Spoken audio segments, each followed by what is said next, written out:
So dear friends, in this session we discuss the implementation of the quality management system.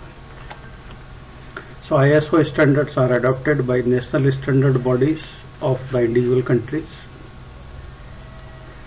These bodies, if mutually recognized by the countries, are certifying and registering bodies. The quality system certification scheme of BIS and entails implementation the day-to-day operating of the organization in country with the provision of IS or ISO 9000 series of standards. The quality system certification of BIS has been accredited by the Radboud Certificate (REC) of the Netherlands. It has also entered in mutual agreement with DQS Germany, a leading ISO 9000 certification agency. Registration or the implementation of quality management systems. So these are the various steps, like the top management commitments, appoint the management representative, awareness, appoint an implementation team, training, time schedule, select element owners, reviews the present system, write the documents, install the new system, internal audit, management review. Before apply for registration, it should be pre-assess, and finally we apply for the registrations. So the first one is the management commitment. The top management decision to start implementation of ISO 9000 standard in the company, it is the prime requirement. That means first the top management should decide whether we go for apply or registration in ISO 9000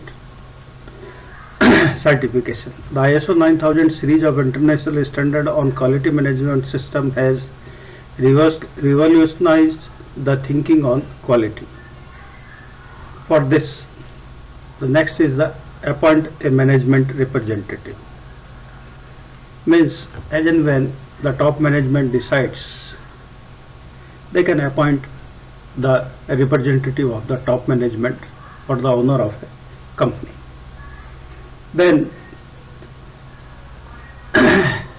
awareness means every employee of the organizations should be aware for the certification in ISO 9000. Appoint an implementation team. This implementation team, first they have to select the appropriate models. They study all the models 9001 to 9003 and select the model which is applicable to the organizations. The selection of model will depend upon the type of organizations. As we already discussed, that the 9001 is a complete package in which the company design their own product, develop the product and produce the product. After producing the product, they install the product at the customer site, and after utilizing the product by customers, they also provide the services. So this comes under the 9001. In 9002, we already know that it is only for production and installations. Now 9003 is only at the final inspection and the testing. So before to apply, we should analyze all the ISO certifications 9001, 2 and 3, and which one is suited for our industry. They select properly. The guidelines for selection of models are given in ISO, and all these things are given in ISO 9000 documents.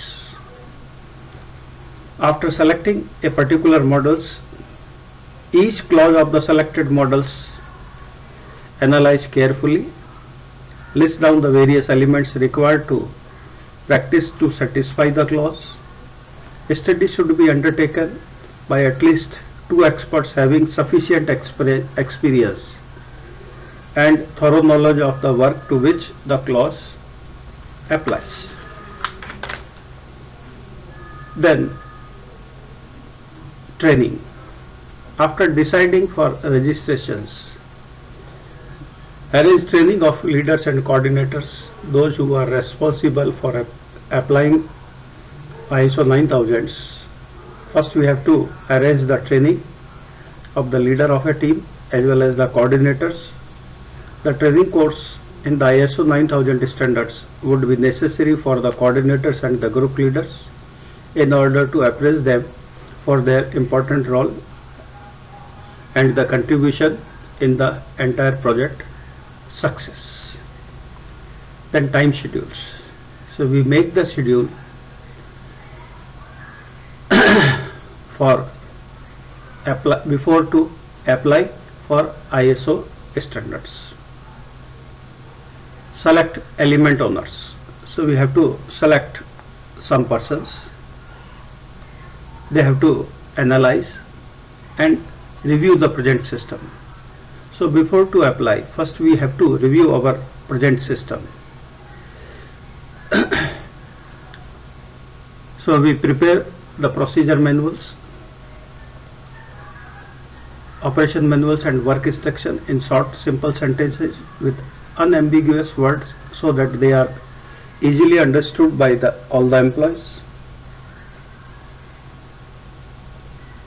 Then write the documents. We have to prepare all the documents needed for registrations, in which it covers the operation manuals, work instructions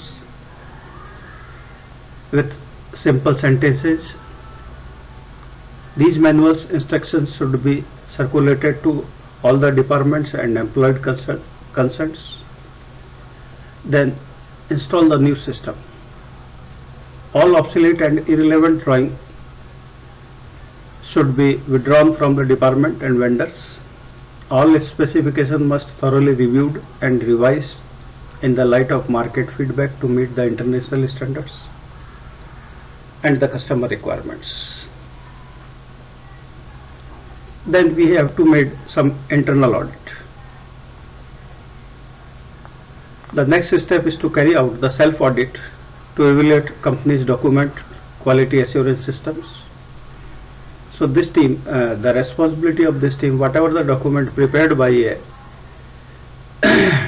team who is responsible for making all such documents needed for ISO 9000 standard, and also to ensure that all practices are followed and documents are available.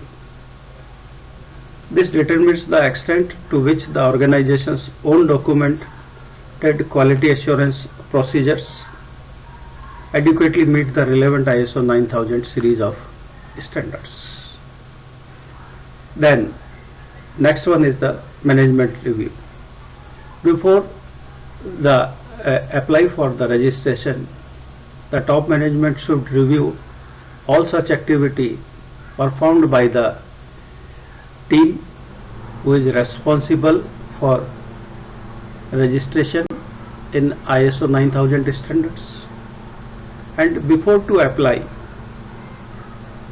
for registrations, there is a pre-assessment. Means we have to pre-assess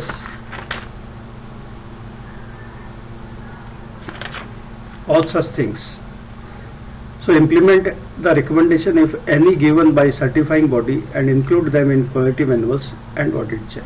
So we have to, in pre-assessments, we have to hire some external experts. They review all the documents and gives the implement the recommendations if any given by this body, include them in a quality manual and audit checklist. Then after we go for the registrations. Apply for registration once the trial audit result is positive. So whenever the auditors appointed to check all the documents needed for registration is found okay, then we go for registration to BIS or any other internationally recognized body. Thank you.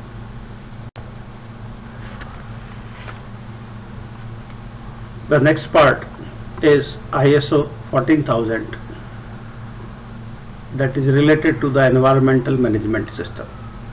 Nowadays, as we all know that because of globalization and industrializations, every country faces a severe problem of pollutions. So, the overall aim of this standard are to provide protections to the environment and prevent pollutions. The success of ISO 9000 along with the increased emphasis on environment issue were instrumental in ISO's decisions to develop environmental management standards. In 1991, ISO formed the State Advisory Group on the Environment, which leads to the formation of Technical Committee. In 1992, the mission of the committee is to develop standards for environment management system, and which was identified as ISO 14000. This technical committee forms the 6 subcommittees. The first is the EMS, Environmental Management System; EA, the Environmental Audit; EL, Environmental Labeling; EPE, the Environmental Performance Evaluations; the LCA, the Life Cycle Assessment; and last one is the Terms and Conditions. So the first, EMS, Environmental Management System. The EMS is the name for the entire environment program planned by a company. It also forms the main component of the company registration plan for ISO 14001. The EMS may be documented in the environmental manual or maintained in section of the company quality or operation manual. In either case, the EMS should be defined in detail with the company's environmental goal clearly stated. The next one is the environmental auditing. The ISO 14000 series, like the ISO 9000, the international quality standards, relies heavily on auditing to ensure that the standard requirements are met. The audits are made by the ISO 14000 standards. The standard states that audit may be performed by the personnel from within the organizations or by the external persons. So both methods of auditing, internal as well as external, are used to ensure the conformance to the standard exists. The business continuously monitor their performance through a systematic approach that compares a company's environmental goal to the achievements. The next one is the environmental labeling. Many businesses use environmental claim as an enticement for buyers to purchase their products. It is also anticipated that in ISO 14000 registration will provide similar labeling opportunity. Guidelines for the development of environmental claim are found in ISO 14020, 21, 22, 23 and 24. These support documents seeks to prevent unfair claims, to ensure that the claims are accurate and verifiable, to reduce trade barriers, and to set standards for type of label. Next is the EPE, Environmental Performance Evaluations. The environmental performance standards are detailed in ISO 14030, a supporting documents to ISO 14001. In the ISO 14000 series, ISO 14030 defined as the evaluation of environmental performance by management system, provide general information about the process by which they are making the product. The ultimate goal of this guidance documents is to provide the objective measurement criteria. Then next one is the life cycle assessment. This is the support documents providing guidance about LCA, detailed procedure to examine raw materials, means in a particular company how they can examine the raw materials, how can they produce the product, how it is to be stored, manufacture sales, and how the non-conforming product is disposed, resulting environmental impacts associated with the company product or a service. Last one is the terms and conditions. The guidelines for environment aspects to product standards are counted. The objective is to develop guidance for standard writers to consider environmental impact in their standards, writing process for reducing environmental effect while ensuring that the product perform to quality standard. This guiding document suggests the LCA to consider while developing standards. The environmental system has the two evaluation standards. One is the organization evaluation standards and second one is the product evaluation standards. The requirement of ISO 14000, these are the various elements. The first is the general requirements. The MS should be include policy planning and implementations and operation checking and corrective actions, management reviews. The second is the environmental policy. The policy must be suited to relevant to the organization's nature. So whatever the policy made, it should be suited to the particular organizations. The management committee for continual improvement and preventing pollutions. There should be a framework for environmental objectives and targets, and it must be documented, implemented and maintained. Next one is planning. The planning for environmental aspect, legal and other requirements. It depends upon or it differs from country to country. The objectives and targets. We have to plan what is the objective regarding the environmental. So we decide the target also. And last one is we have to conduct various environmental program for the employees who are responsible of making products. So we have to plan various environmental programs. Then implementation and operations. The structure and responsibility. So what structure we needed to prevent pollutions? Training, awareness and competency. We should provide the training and awareness within the employees. It should be communicated to all the employees. EMS documentations, the document control, operation control and emergency preparedness and response.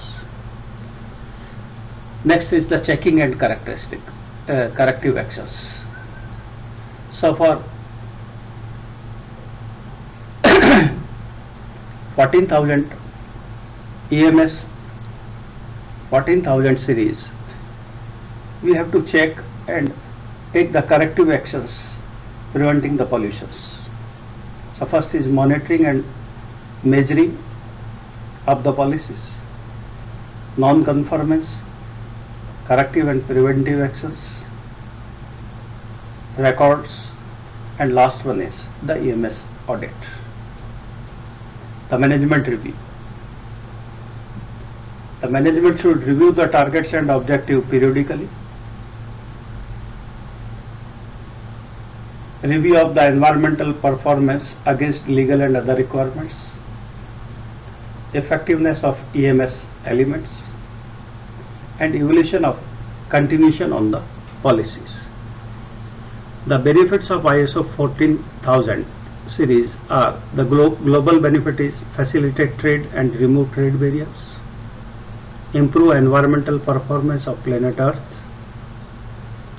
build consensus that there is a need of environmental management and common terminology for EMS, and the benefits which are related to the organizations,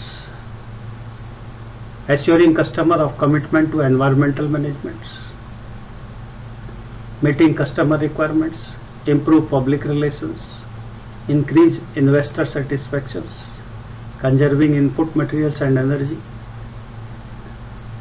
the market share increases, conserving input materials and energy, better industry government relations, low cost insurance, easy attainment of permits and authorizations. Thank you.